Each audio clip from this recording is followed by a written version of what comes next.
Welcome. You are here to rest, to slow down, to drift into something ancient. This is not a story of battles. It is not a story of excitement. It is a long, gentle river of names, years, kings, rivers, and cities. A slow rhythm that asks nothing from you. You can listen or not. You can close your eyes, or leave them half open. There is nothing to memorize. There will be no quiz, only the flow of time. Time long past. Time that once moved slowly in great plains, along wide rivers, and beneath stone walls. This is the story of China, told in soft voices, in quiet names, and forgotten roads. Let us begin. Before there were emperors, there were tribes, families, clans, people who followed rivers and seasons. They watched the skies, they studied stars, they learned to plant grain. They lived beside the Yellow River. The Yellow River has many names. Sometimes it is called the Mother River. It brings life, and sometimes destruction. The floods came without warning, but the people stayed. They shaped the land, they built homes, they buried their dead with care. One man became known for the ability to control the floods. His name was Yu, and his story marks the beginning of the first dynasty, the Xia. The Xia Dynasty is considered by traditional Chinese historians to be the first dynasty in Chinese history. The historical evidence for the Xia Dynasty is limited and debated. Much of what we know comes from later sources, especially ancient Chinese texts like the records of the Grand Historian, written by Sima Qian. Archaeological evidence is limited, and many scholars question whether the Xia truly existed as a political entity. Nonetheless, the Xia Dynasty is often treated as the beginning of dynastic China. The Xia Dynasty was said to have been founded by Yu. The great Yu is known in legend for his ability to control flooding. Floods were a major concern in the early Yellow River Basin, where ancient Chinese civilization began. Yu's work to manage the floods and create irrigation channels earned him the trust and admiration of the people. According to tradition, Yu was given leadership for his efforts. He did not seize power, but was chosen by the people or by his predecessor. This marked him as a virtuous leader. Yu the Great established a hereditary system of succession. Unlike his predecessor, who passed leadership based on merit, Yu passed rule to his son, Qi. This marked the beginning of hereditary dynasties in China. Qi became the second ruler of the Xia Dynasty. The Xia Dynasty supposedly lasted for about 4 centuries, and included 17 rulers in total. The dynasty's capital was believed to have moved several times. The early capitals may have been located near present-day Henan province. The society was agrarian and likely organized around clan systems. Bronze tools were in limited use. The Xia people practiced rituals and ancestor worship. They made pottery, farmed millet, and domesticated animals.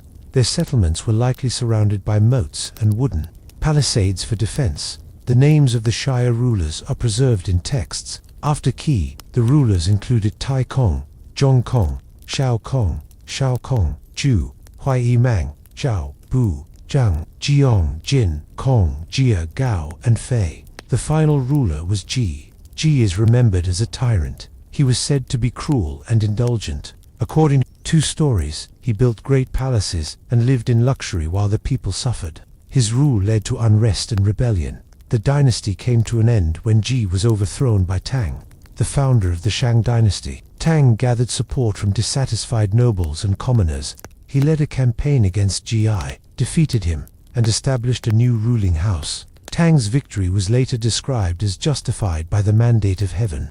This concept would become central in Chinese political philosophy. Despite the legendary aspects of the Xia Dynasty, modern archaeology has attempted to associate it with the Urartu culture. The Urartu culture existed around the same time and region and displayed early forms of urbanization and bronze use. However, no definitive evidence connects the Urartu culture with the Xia Dynasty described in texts. As a result, the Xia Dynasty remains part history, part myth. It represents the beginning of dynastic tradition in Chinese civilization, regardless of its historical certainty. Its main contribution to Chinese history is symbolic. It introduces the ideas of hereditary rule, the virtue of leadership, the danger of tyranny, and the transition of power based on moral authority. These themes echo throughout later Chinese dynasties. The Xia dynasty's legacy is found more in philosophy than in fact. It shaped how later dynasties justified their rule. It began the pattern of rise, decline, and replacement.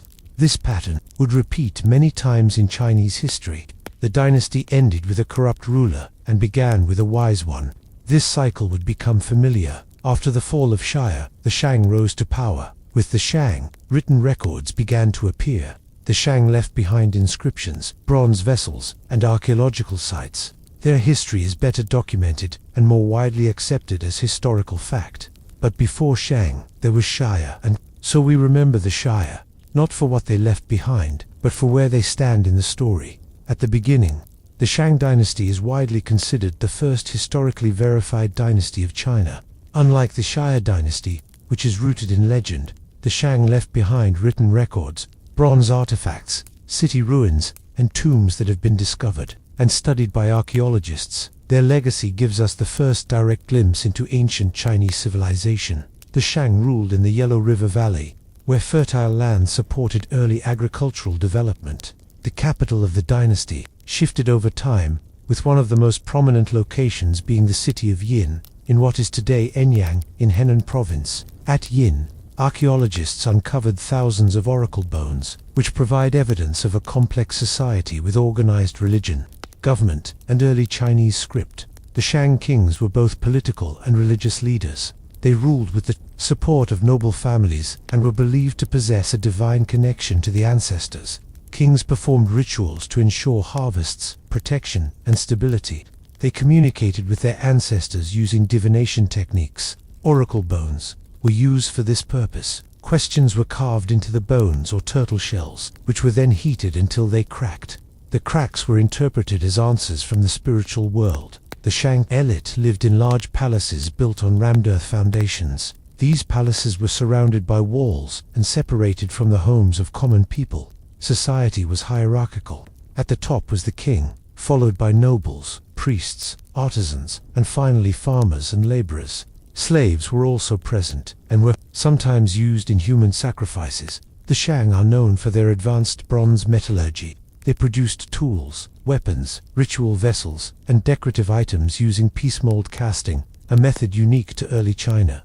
Large bronze cauldrons, called ding, were used in ancestor worship and symbolized power and status. These vessels were often buried with nobles to accompany them into the afterlife. In addition to bronze, the Shang also produced pottery, jade carvings, and musical instruments. They used wheeled chariots in warfare, which were pulled by horses. These chariots gave military advantage to the ruling elite and were also used in ceremonial processions.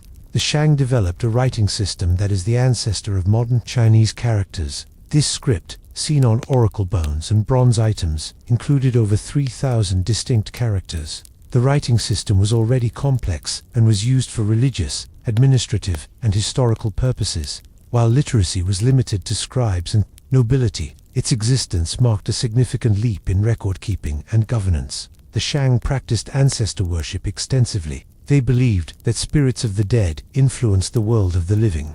Offerings of food, drink, and sometimes even human or animal sacrifices were made to honor ancestors. These rituals were seen as essential to maintain balance and order. In society, major events such as harvests, battles, and natural disasters were often preceded or followed by sacrificial ceremonies. The final king of the Shang Dynasty was Di Xin. He is remembered as a tyrant in traditional records. According to historical texts, he was cruel, indulgent, and careless. He built extravagant palaces, ignored his duties, and ruled with fear. His actions led to dissatisfaction among nobles and commoners alike. A noble from the western Zhou clan, known as King Wu, led a rebellion against the Shang. With support from allied states and disgruntled subjects, King Wu defeated Di Xin at the Battle of Mai. Di Xin reportedly set fire to his palace and took his own life. The Shang Dynasty came to an end, and the Zhou Dynasty was born. Although the Shang Dynasty ended, its cultural and technological contributions endured. Its use of bronze, its religious rituals, and its writing system influenced future generations. It marked a clear step towards centralized government, record-keeping, and social hierarchy. The Shang Dynasty remains a significant chapter in Chinese history, not for myth or legend, but for the traces it left behind in earth and bone, bronze, and script. These traces tell the story of a society complex, ritualistic, and powerful. A society that ruled for more than 500 years, then fell, as all dynasties eventually do, making way for the next. The Zhou Dynasty succeeded the Shang and became the longest-lasting dynasty in Chinese history. It ruled for nearly 8 centuries, although its power and control changed significantly over time. The dynasty is traditionally divided into 2 major periods, the Western Zhou and the Eastern Zhou. The Zhou people originated in the Wei River Valley, west of the Shang heartland. They were a vassal state under the Shang Dynasty but gradually grew in power. Around 1046 BCE, the Zhou leader, King Wu, launched a campaign against the last Shang king, Dixin. With a coalition of allied states and internal dissent among the Shang king, Wu defeated Dixin at the Battle of Mai and established the Zhou Dynasty. The Zhou justified their rule through the concept of the mandate of heaven. This principle stated that heaven granted the right to rule to virtuous and just rulers. If a ruler became corrupt or tyrannical, heaven would withdraw its mandate and allow another to take the throne. This idea became central to Chinese political thought for centuries, legitimizing regime changes throughout history. In the Western Zhou period, the capital was located near present-day Shi. The early Zhou kings exercised strong central authority. They maintained control over vast territories by granting land to relatives and trusted allies. These territories became feudal states, each ruled by a noble who owed loyalty to the Zhou king. This decentralized system allowed for administrative efficiency, but planted the seeds of future division. Society under the Zhou was organized into a strict hierarchy. At the top was the king, followed by nobles, warriors, farmers, artisans, and slaves. Land ownership was the foundation of wealth and power. The nobles provided military support and tribute to the king. In return, they governed their own lands and managed local affairs. The Zhou promoted ancestor worship and traditional rituals inherited from the Shang. They continued the use of bronze vessels in ceremonies and produced inscriptions to commemorate events. Over time, iron tools began to replace bronze, particularly in agriculture, which increased productivity and supported population growth. In 771 BCE, the Western Zhou came to an end. The capital was attacked by nomadic invaders from the north and internal rebels. The Zhou king was killed, and the royal court was forced to move east to Luoyang. This marked the beginning of the Eastern Zhou period. Although the Zhou kings retained the title of ruler, their real power diminished. The Eastern Zhou period is further divided into 2 sub-periods, the Spring and Autumn period and the Warring States period. During the Spring and Autumn period, named after a chronicle from the state of Lu, hundreds of small states coexisted. These states were often involved in conflicts, alliances, and diplomatic maneuvering. Despite the political fragmentation, this was also a time of intellectual and cultural development. Many of China's most famous philosophers lived during the Spring and Autumn period.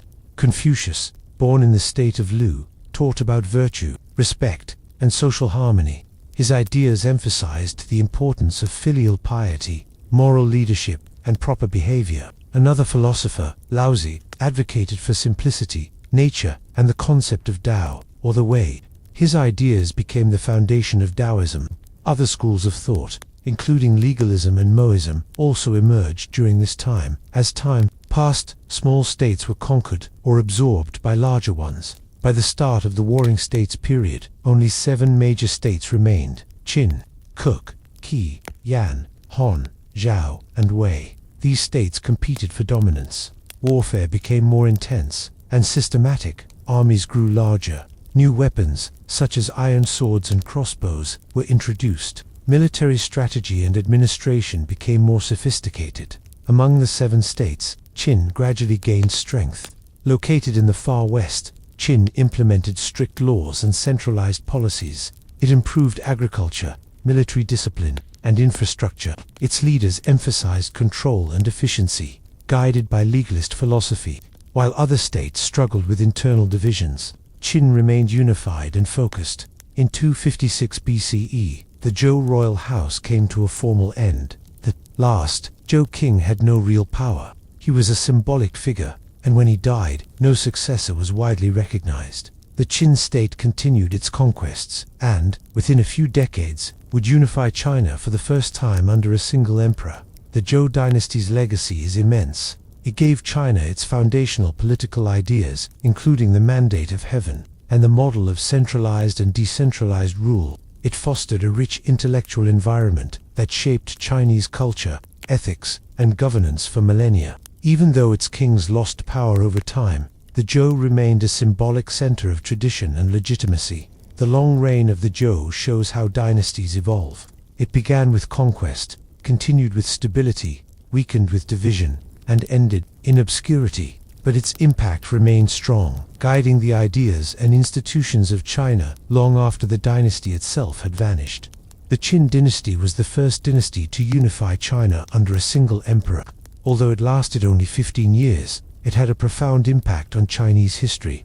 The dynasty is named after the state of Qin, one of the 7 major powers during the Warring States period. Through a series of military conquests and administrative reforms, the Qin emerged as the dominant force and established a centralized empire. The man who unified China was King Zhang of Qin. After conquering the other 6 states, Han, Zhao, Yan, Wei, Ku, and Qi, declared himself Qin Shi Huang, meaning first emperor of Qin. He believed that his rule marked a new era in history. He rejected the title of king, which had been used by Zhou rulers, and adopted a new title to reflect his supremacy. Qin Shi Huang implemented a highly centralized and authoritarian government. He abolished the feudal system and divided the empire into administrative units called commanderies and counties.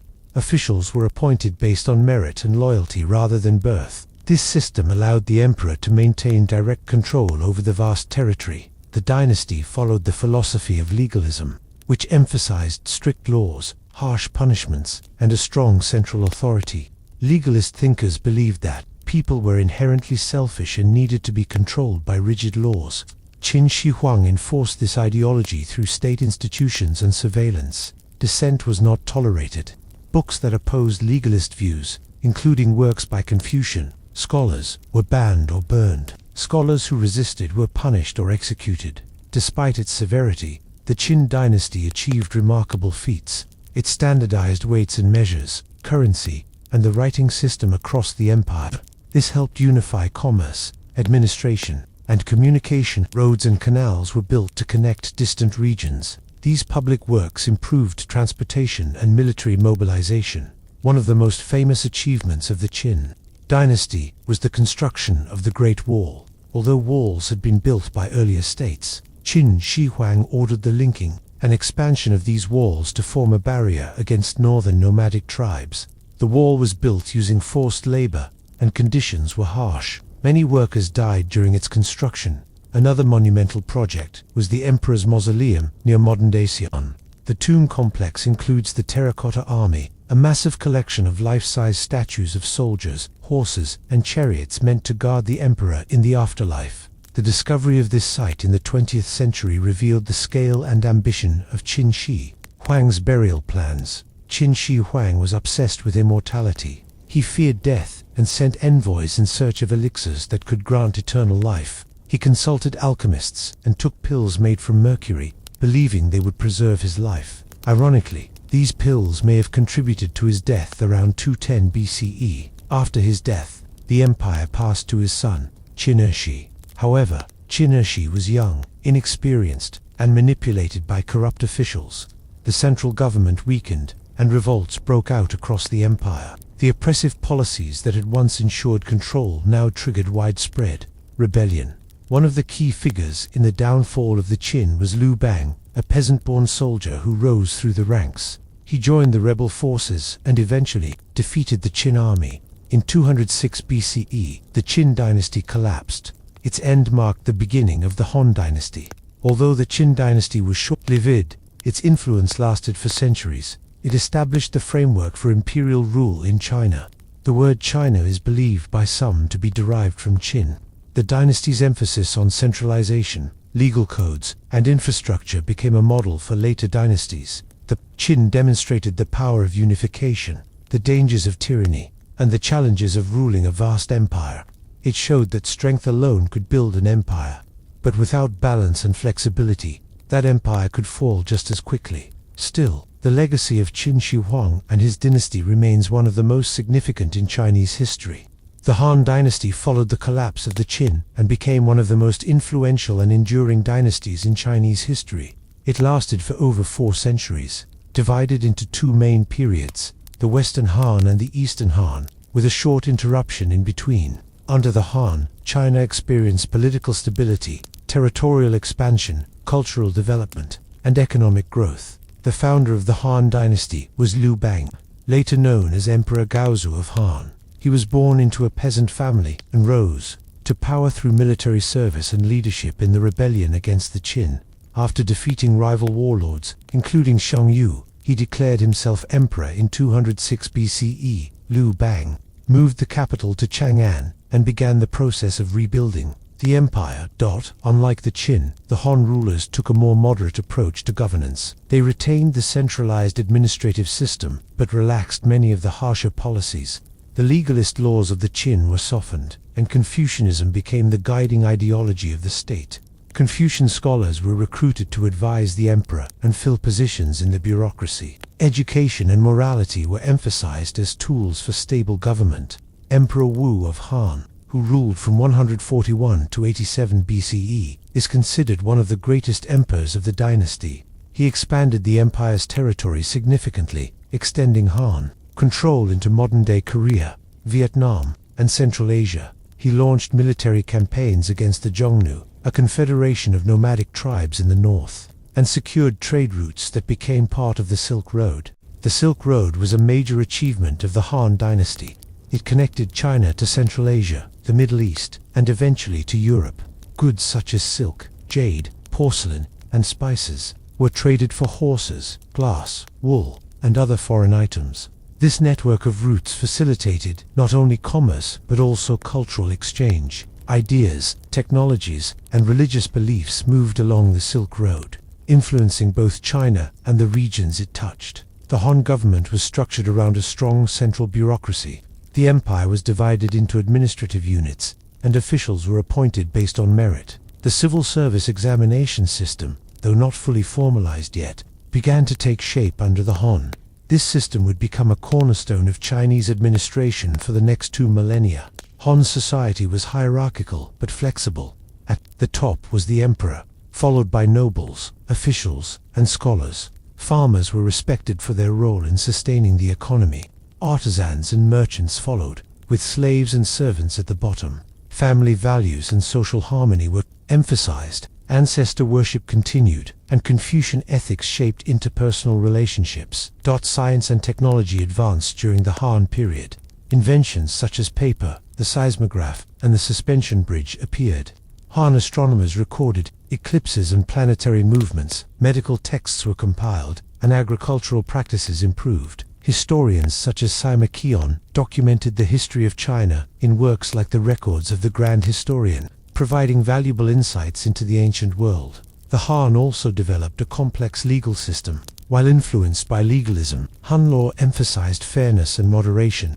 Local magistrates handled civil and criminal cases. Punishments ranged from fines and forced labor to exile and execution. But efforts were made to promote justice and social order. Religion and belief systems evolved during the Han. Taoism developed more structured doctrines, and Confucianism was integrated into state rituals. Buddhism began to enter China from India via the Silk Road, though it remained a minor presence at this stage. Toward the end of the Western Han period, internal corruption, court intrigue, and peasant unrest began to weaken the dynasty. Wang Mang, a high-ranking official, seized power and established the Qin Dynasty in 09 CE. His reforms failed, and after widespread rebellion, the Han were restored in 25 CE under Liu Zhu, known as Emperor Guo. This marked the beginning of the Eastern Han period. With the capital moved to Luoyang, the Eastern Han restored order but struggled with ongoing problems. Eunuchs gained influence in the imperial court. Land concentration in the hands of a few created inequality. Natural disasters and famines led to suffering among the population. In the late 2nd century CE, the Yellow Turban Rebellion broke out, led by peasants who sought a more just society. As the rebellion spread, warlords gained power, and the central government lost control. The imperial family became a pawn in the hands of competing military leaders. In 220 CE, the last Han emperor abdicated the throne. and the dynasty came to an end.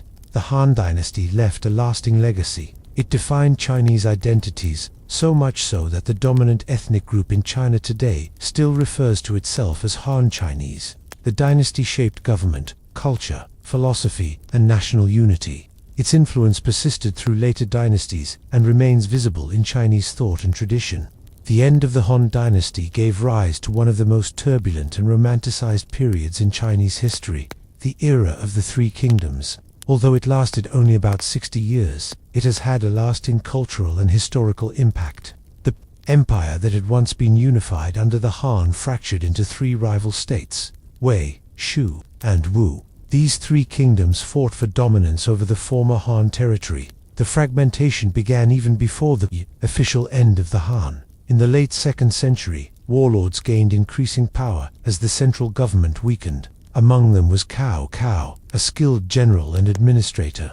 He held the emperor under his control and ruled much of northern China. After Cao Cao's death in 220 CE, his son Cao Pi forced the last Han emperor to abdicate and declared himself emperor of a new dynasty, called Wei, with its capital at Luoyang.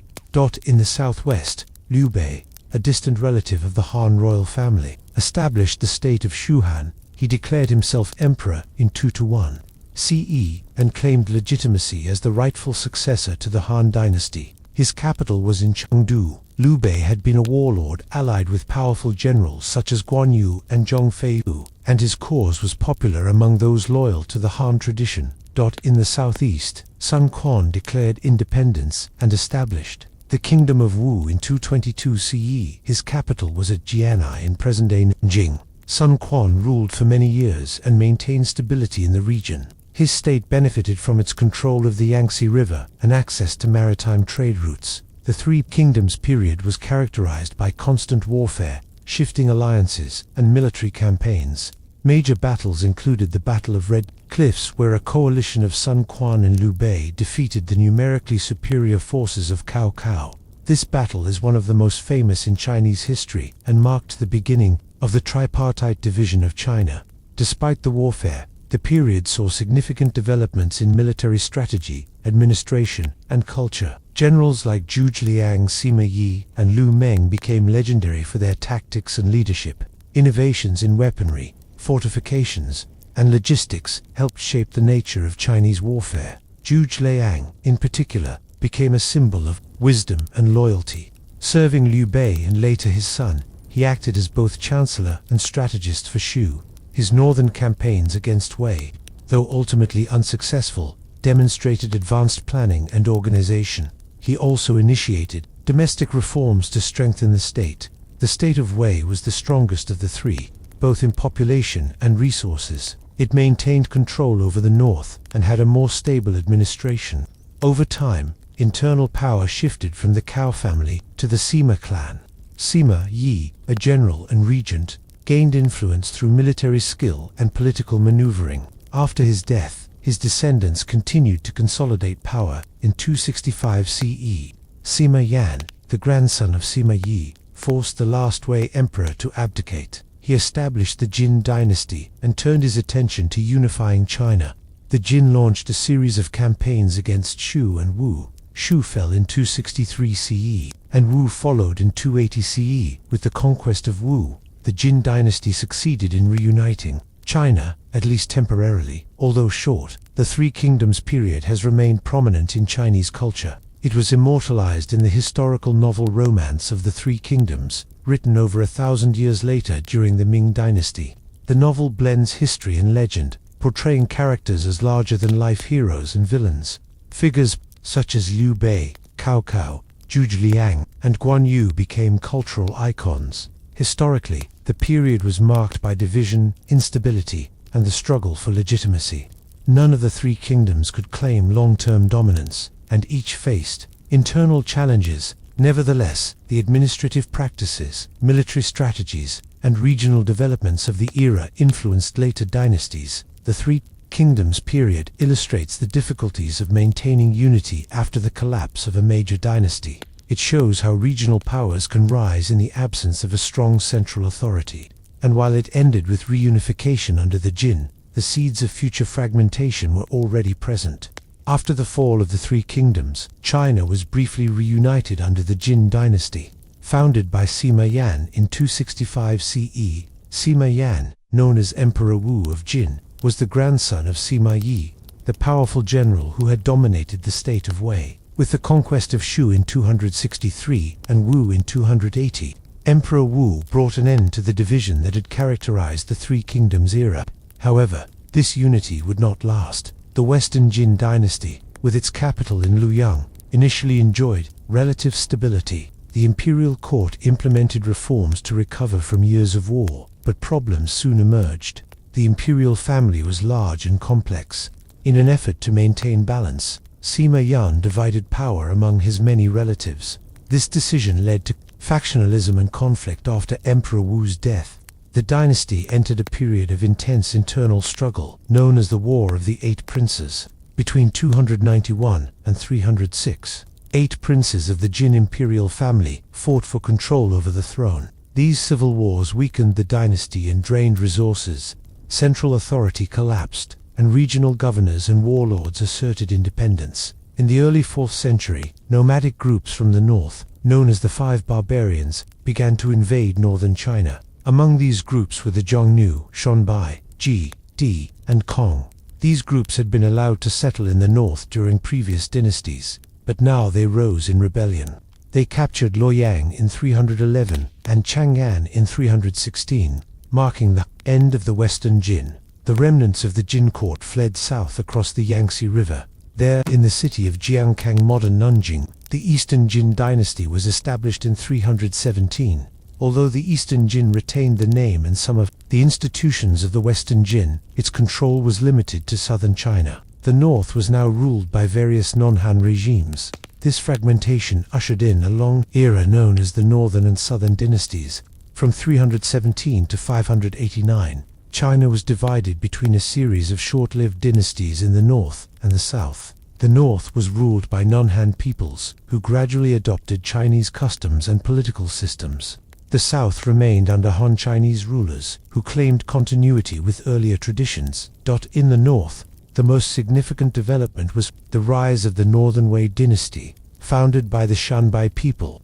The Northern Wei unified much of northern China and implemented major reforms under Emperor Shi. He moved the capital to Luoyang and encouraged Sinicization, adopting Chinese language, clothing, and administrative structures. Buddhism flourished during this time, supported by the state. The Northern Wei built cave temples and sponsored translations of Buddhist texts. Despite these reforms, internal strife and resistance to cultural assimilation eventually led to the division of the Northern Wei into Eastern Wei and Western Wei. These successor states, along with others like Northern Qi and Northern Zhou, continued to battle for control over the region.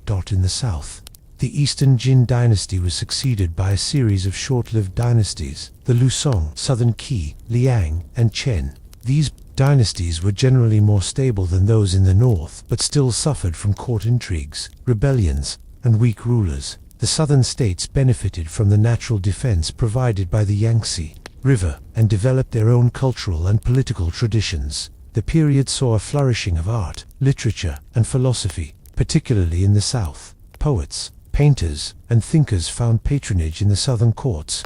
Taoism and Buddhism gained followers, and intellectuals debated metaphysical ideas in private gatherings and official forums. Throughout this era, both the North and the South experienced significant cultural exchange. The North gradually adopted Chinese institutions, while the South absorbed Northern refugees and ideas. Despite political division, there remained a sense of shared identity rooted in history, language, and tradition. By the late 6th century, the Northern Zhou conquered the Northern Qi and emerged as the dominant power in the north. One of its generals, Yang Jian, seized control and established the Sui dynasty in 581. Over the next several years, Yang Jian, now Emperor Wen of Sui, launched campaigns to reunify China. In 589, he conquered the Qin Dynasty in the south, bringing an end to the Northern and Southern Dynasties period. The reunification under the Sui dynasty marked the end of nearly 3 centuries of division and conflict. It paved the way for a new era of centralized rule and national revival.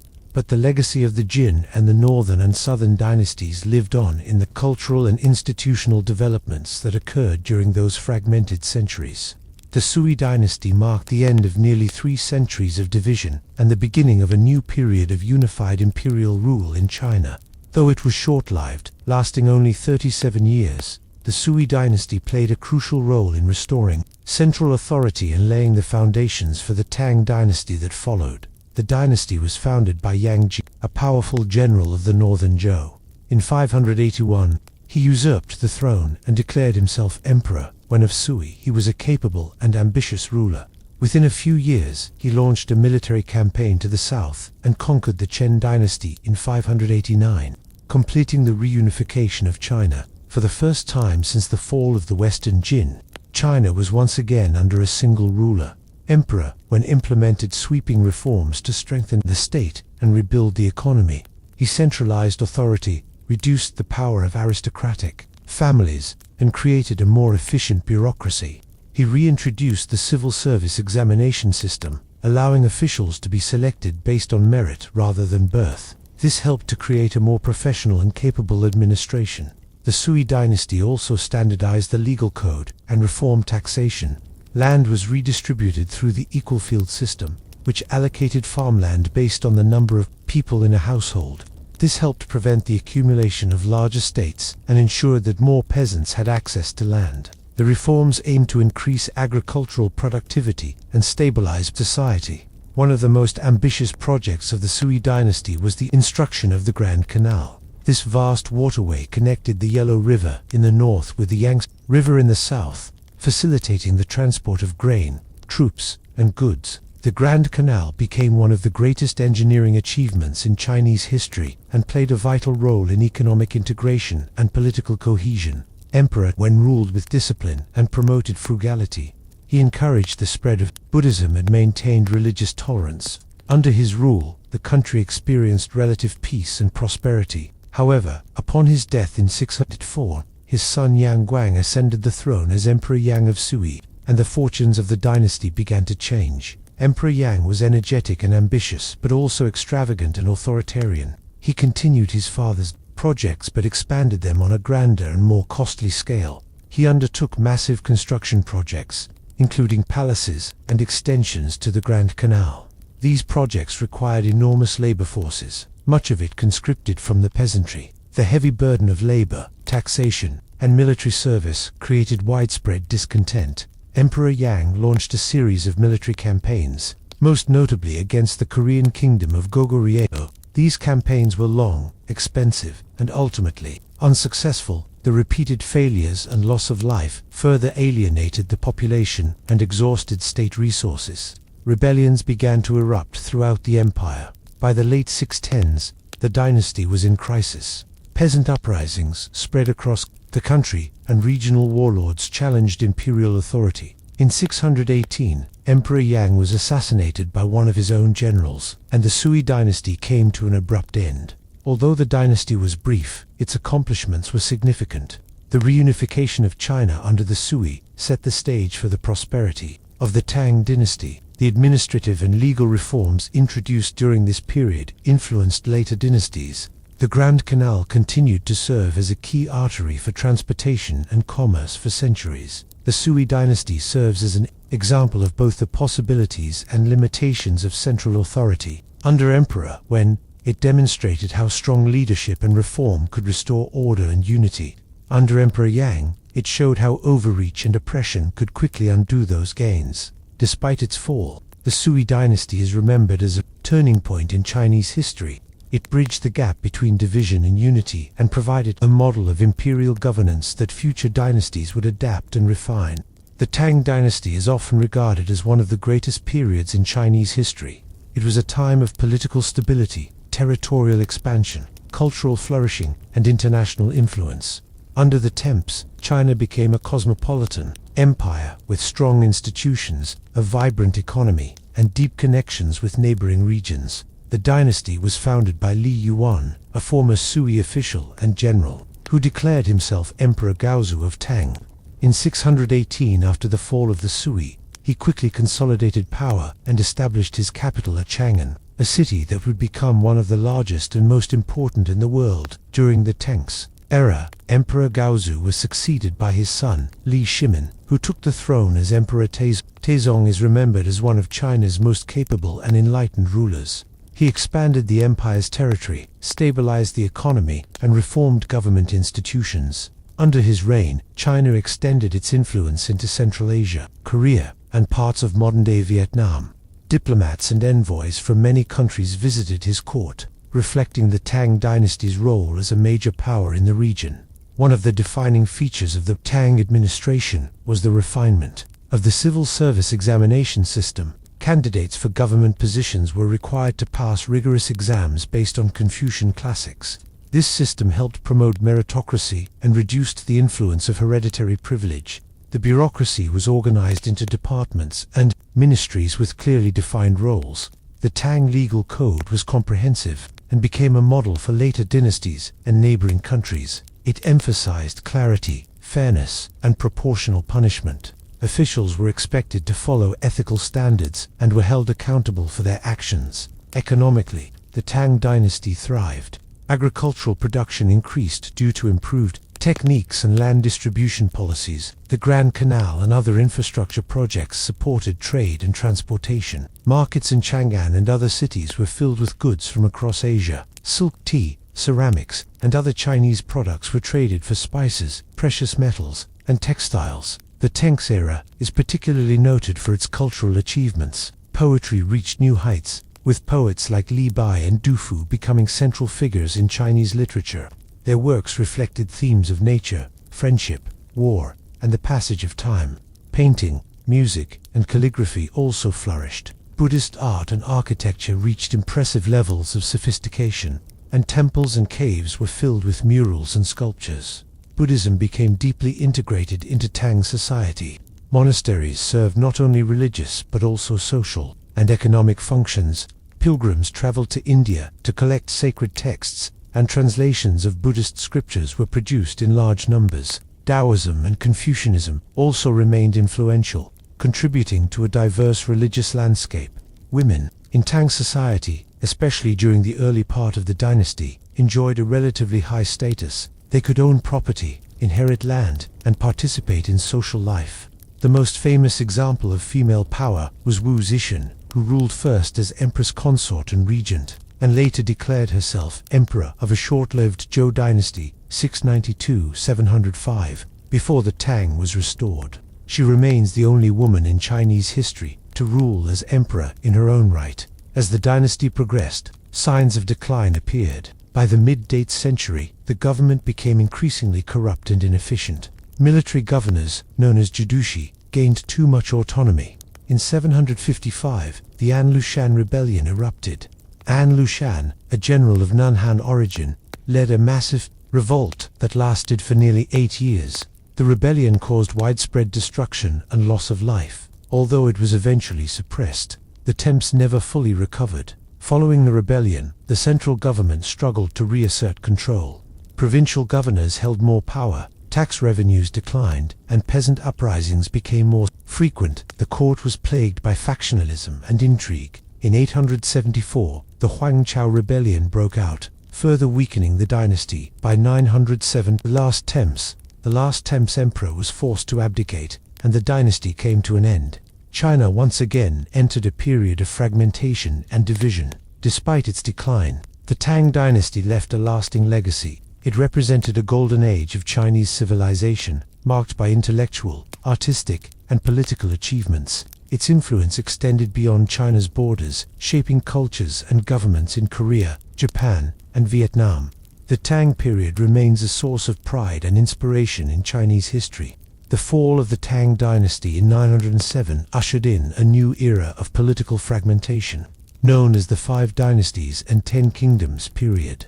This era lasted for more than 50 years and was marked by frequent regime changes, regional rivalries, and the absence of strong central authority. Despite the instability, the period also witnessed important cultural and economic developments that helped shape the future of imperial China in the north. 5 short-lived dynasties succeeded one another in rapid succession: later Liang, later Thames, later Jin, later Han, and later Zhou. These dynasties controlled the traditional heartland around the Yellow River. Each one rose through military force and fell due to rebellion, assassination, or defeat by rival powers. Generals and warlords competed for control, and the imperial title changed hands frequently. The first of these dynasties, the later Liang, was established by Zhu, and former Temp's military governor, who seized the throne. His rule was harsh and unpopular. The later Liang was overthrown by Li Kongsu, who founded the later Temps in 923. Li Kongsu was the son of a powerful Shachuo Turkic warlord, reflecting the continuing influence of non-Han groups in northern politics. The later Temps expanded its territory and tried to revive Temp traditions, but it was soon replaced by the later Qin, which depended on support from the Khitan-led Liao dynasty to the north. This relationship sparked resentment and led to further conflict. The later Han and later Zhou followed in quick succession, each ruling for only a few years. The later Zhou, established by Guowei, implemented reforms and attempted to strengthen central authority, but it too came to an end when Zhao Quanyin, a military commander, seized power and established the Song Dynasty in 960. While the north was dominated by these 5 dynasties, southern China experienced a different kind of fragmentation. 10 independent kingdoms emerged, each controlling a portion of the territory once held by the Tang. These states included Wu, Wuyu, Min, Ku, southern Han, former Shu, later Shu, Gingnon, southern Tang, and northern Han. They were generally more stable and longer lasting than the northern dynasties. The southern kingdoms benefited from favorable geography and economic prosperity. The Yangtze River and other waterways supported agriculture and trade. Southern cities became centers of commerce, culture, and learning. The region was relatively peaceful compared to the north, and local rulers invested in infrastructure, education, and the arts. One of the most prominent southern states was Wuyu, located in modern Zhejiang and Jiangsu provinces. Wuyu rulers were known for their support of Buddhism and public works. Another important kingdom was southern Tang, which controlled much of the lower Yangtze and maintained a sophisticated court culture. Poets, painters, and scholars found patronage in these courts, continuing the cultural traditions of the Temps dynasty. Despite the political divisions, this period saw continued economic growth and technological innovation. Agriculture expanded, urbanization increased, and regional trade networks flourished. Local governments developed administrative systems and legal codes suited to their needs. Though there was no central emperor, Chinese civilization remained cohesive in language, culture, and values. Militarily, the era was marked by frequent conflicts and shifting alliances.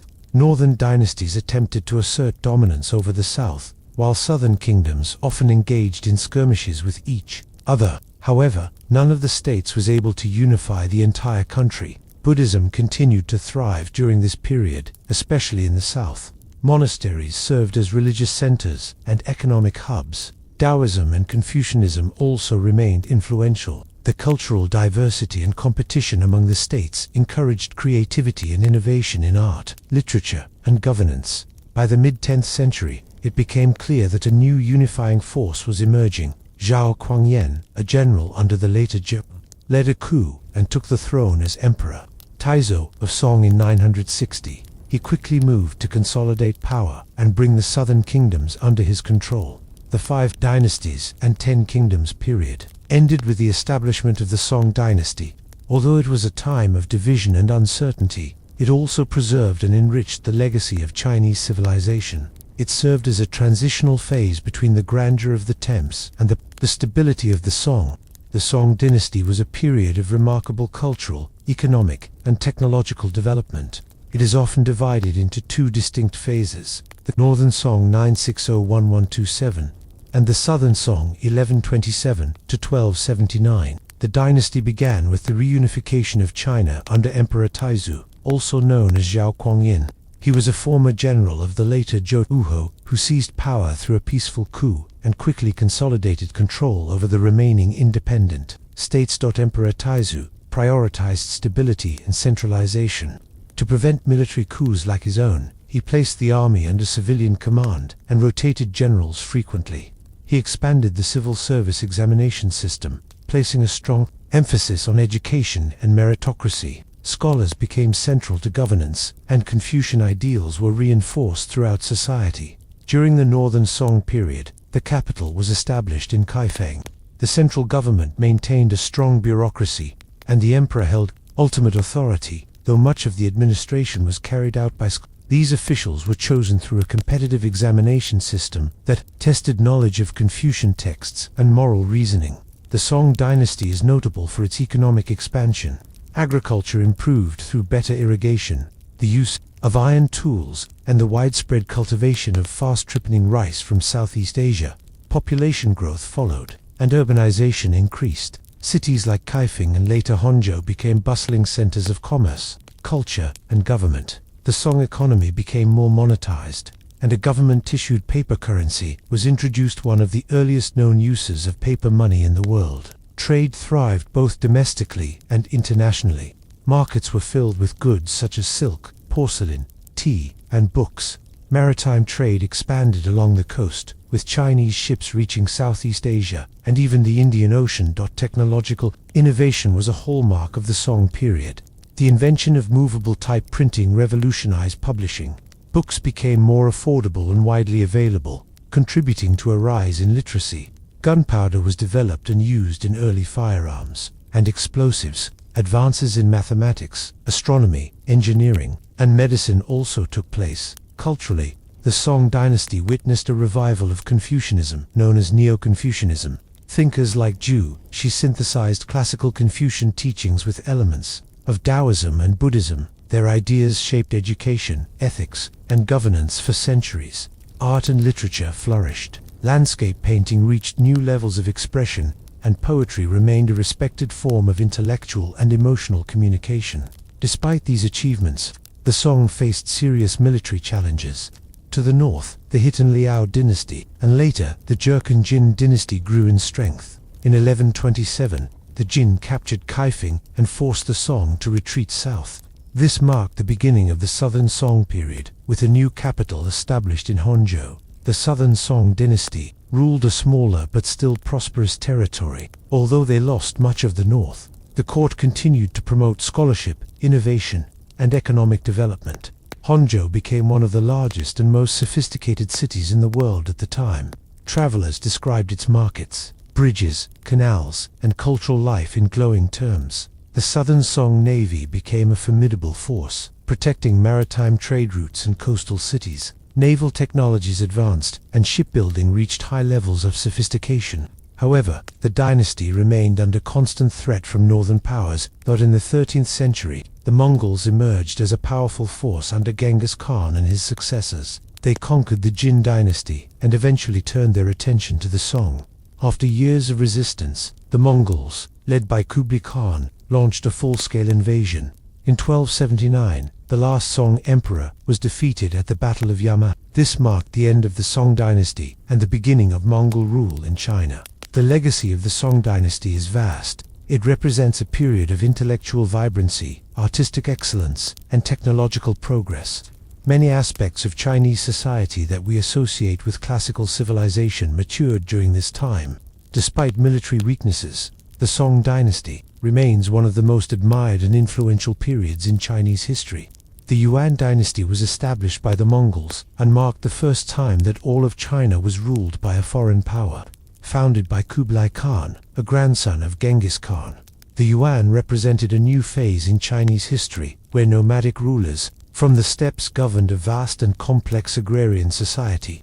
Despite cultural differences and political challenges, the Yuan dynasty unified China and connected it more directly to the wider Eurasian world. The Mongol conquests of the 13th century were swift and brutal. By the time Kublai Khan ascended to power, the Mongols had already overrun much of Central Asia, Persia, and parts of Eastern Europe. Kublai focused his efforts on completing the conquest of China. In 1271, he declared the establishment of the Yuan dynasty and named himself Emperor of China. In 1279, after defeating the last remnants of the Southern Song, he became the first non-Han emperor to rule over a unified Chinese empire. The Yuan capital was established at Daeju, known today as Beijing. Kublai Khan built a grand palace and established an imperial court that combined Mongol customs with Chinese administrative traditions. He adopted Chinese political structures and employed Confucian scholars in the bureaucracy, but Mongols held the highest positions in government and society. The Yuan dynasty maintained a strict social hierarchy. At the top were the Mongols, followed by Central Asians and other non-Han ethnic groups. The Han Chinese were further divided into two groups, those from the north and those from the former, southern Song. This hierarchy created resentment and limited the integration of Mongol and Chinese cultures. Despite these divisions, the Yuan dynasty brought stability and order to a land that had experienced decades of war. The empire was part of a broader Mongol network known as the Pax Mongolica, which facilitated trade and communication across Eurasia. The Silk Road flourished under Mongol rule. Merchants, diplomats, missionaries, and travelers moved more freely than ever before. Chinese goods such as silk and porcelain reached markets in the Middle East and Europe, while foreign influences entered China. One of the most famous foreign visitors to the Yuan court was Marco Polo, a Venetian merchant who spent years in China and later wrote a detailed account of his travels. His descriptions of the wealth, size, and organization of Yuan China fascinated European readers and contributed to future explorations. Economically, the Yuan introduced a nationwide paper currency and expanded infrastructure projects, including roads, canals, and postal stations. However, mismanagement and corruption became increasingly common. The government printed excessive amounts of paper money, leading to inflation and economic instability. Natural disasters, such as floods and famines, compounded the hardships faced by ordinary people. Religiously and culturally, the Yuan dynasty was relatively tolerant. Buddhism, Islam, Taoism, and Christianity all had followers in the empire. Tibetan Buddhism, in particular, received strong patronage from the Mongol rulers. Monasteries were built, and Tibetan lamas were granted influential positions at court. Culturally, the Yuan period saw developments in drama, fiction, and painting. Yuan drama, or zayu, became a popular art form that blended music, poetry, and acting. It often addressed social themes and was performed for diverse audiences. Notable playwrights like Guan Hanqing emerged during this time. Despite its achievements, the Yuan dynasty faced growing unrest. Mongol rule was seen as foreign and oppressive. Heavy taxation, forced labor, and natural disasters led to widespread dissatisfaction. Peasant uprisings began to spread, and the government struggled to respond. In the mid-14th century, a large-scale rebellion known as the Red Turban Rebellion broke out. This movement was rooted in popular religious beliefs and anti-Mongol sentiment. Among the rebel leaders was Zhou Yuanzhang, a former monk who rose through the ranks and eventually captured the Yuan capital in 1368. Zhou declared the founding of the Ming Dynasty, and the Mongols retreated to the northern steppes. The Yuan dynasty ended, and native Han Chinese rule was restored. However, the Yuan legacy persisted in various forms, including administrative practices, cultural exchange, and the integration of China into a broader world system. The Yuan dynasty stands as a unique chapter in Chinese history. It demonstrated both the challenges and possibilities of foreign rule. While the Mongols introduced new connections and supported certain innovations, their inability to fully integrate with Chinese society ultimately led to their downfall. Yet the period left a mark on the history of China and the history of the world. The Ming Dynasty marked the return of Han Chinese rule to China after nearly a century of Mongol dominance. Founded by Zhou Yuanzhang, who took the throne as Emperor Hongwu, the dynasty sought to restore traditional values, rebuild the economy, and strengthen central authority. The Ming era is remembered for its political stability, economic expansion, monumental architecture, and global maritime expeditions. Zhou Yuanzhang rose from humble origins. Orphaned as a child, he joined a Buddhist monastery, later became involved in the Red Turban Rebellion, and eventually emerged as its leader.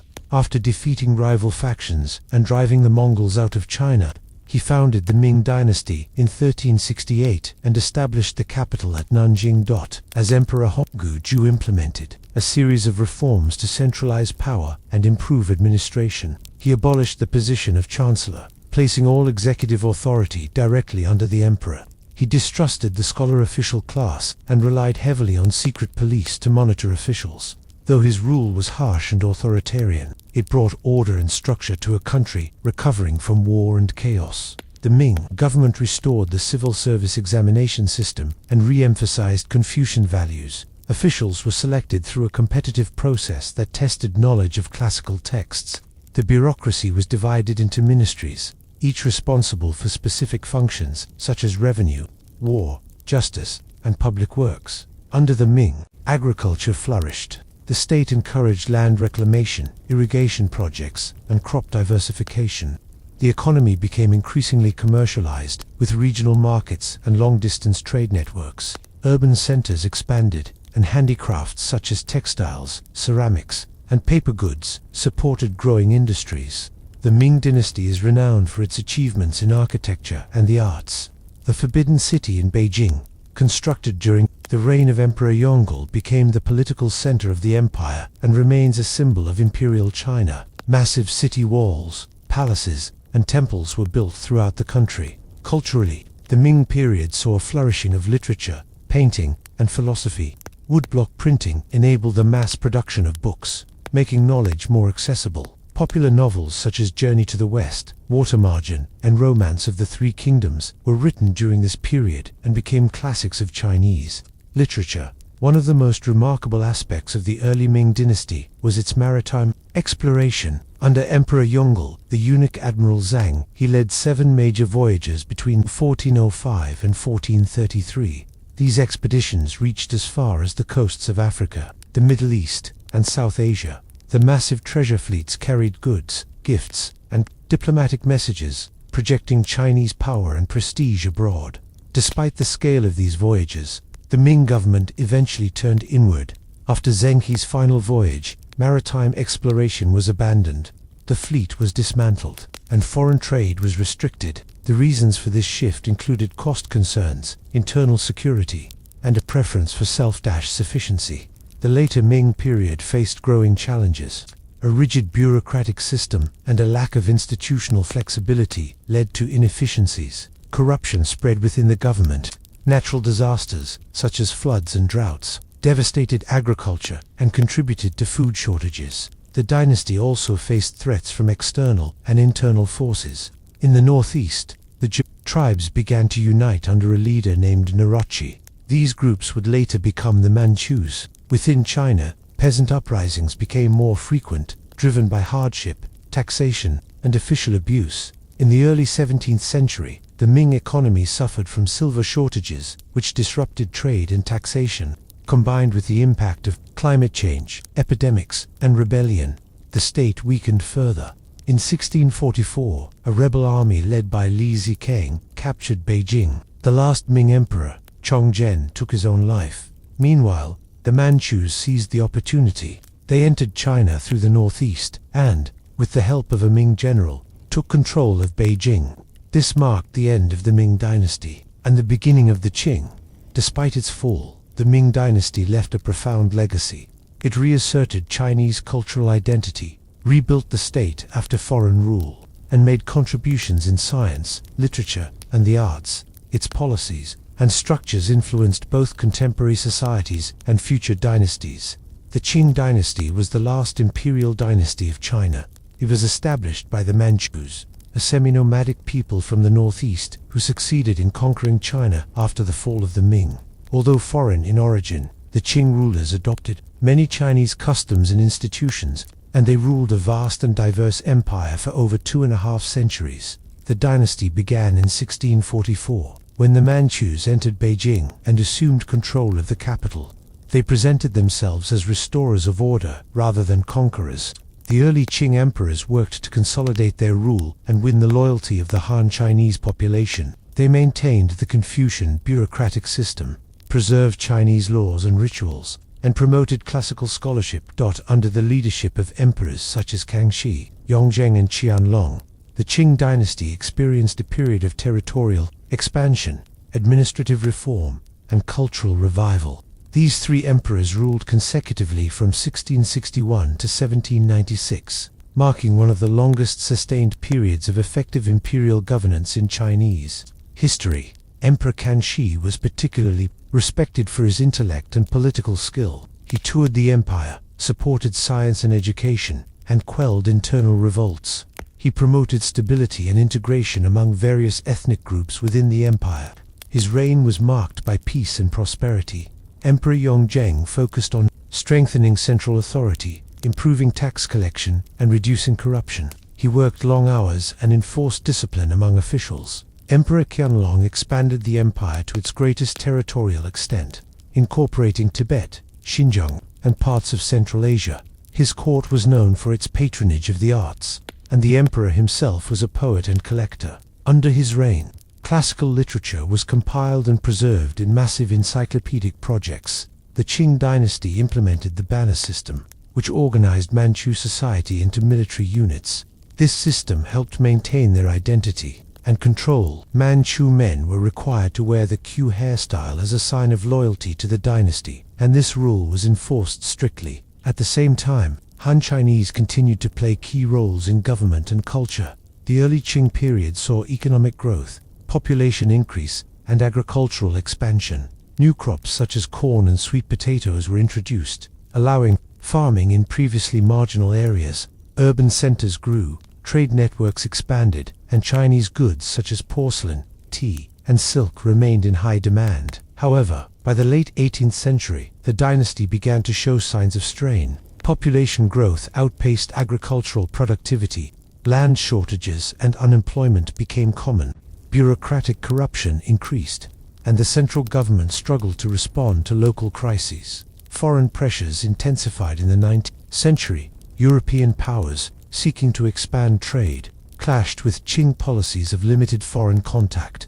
The British demand for tea led to massive silver outflows from Britain to China. To reverse the trade imbalance, Britain began exporting opium to China, leading to widespread addiction. The Qing government's efforts to suppress the opium trade led to the First Opium War with Britain in 1839. China's defeat resulted in the Treaty of Nanjing, which ceded Hong Kong to Britain and opened several ports to foreign trade. This was the beginning of what Chinese historians call the Century of Humiliation.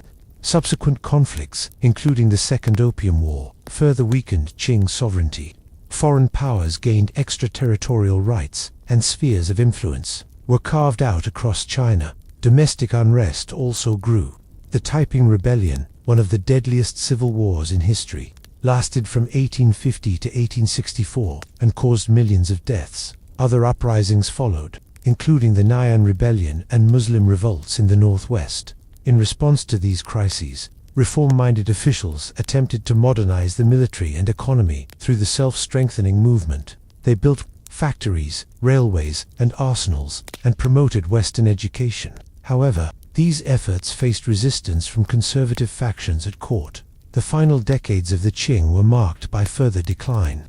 The Boxer Rebellion of 1899 to 1901, a violent anti-foreign movement, led to foreign military intervention and further humiliation. Empress Dowager Cixi, who held power behind the scenes for much of the late Qing period, tried to balance reform and tradition but failed to stop the dynasty's erosion. That in the early 20th century, revolutionaries and reformers began calling for the end of imperial rule. Sun Yat-sen and other leaders promoted the idea of a republic.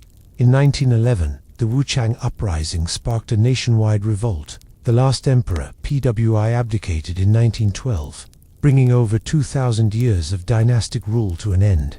The Qing Dynasty, though established by foreign conquerors, became deeply intertwined with Chinese identity.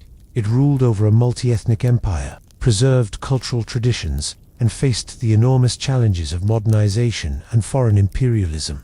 Its fall marked the end of the imperial era and the beginning of modern Chinese history.